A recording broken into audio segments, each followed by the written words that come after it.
Niềm vui của Gen Z mỗi khi đi làm. Đang làm mà thèm đồ nướng ghê. Thèm thì mình chuyển luôn chứ sao nữa.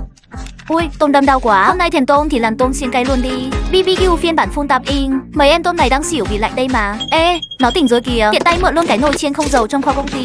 Người trẻ là phải ăn nhiều rau xanh vào nhé. Ớt chung nhiều vitamin C lắm. Vừa ngon vừa đẹp mã. Mỗi tội bỏ hạt hơi mệt.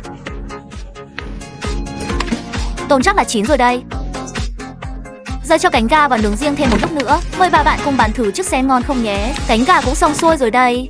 Nướng thêm ít bò viên với cân bò cho đủ bộ. Hai đứa cùng nhau xiên thịt cho vui. Xiên thế này mới chuẩn này. Mỗi xiên 2 cái đi, trông cho nó đẹp mắt. Rau củ thì chỉ cần ném vào vài phút là xong ngay. Hoàn thành. Giờ là lúc dưới linh hồn của món ăn đến nước sốt thần thánh. Cái bột thì là với bột ớt này khó lắc ra quá đi. Ăn đồ xiên hả? Mời cả nhà, tự nhiên như ở nhà nha. Lần sau tiếp tục phát huy tinh thần này nha em. Dạ được miễn là đi làm không có deadline là được.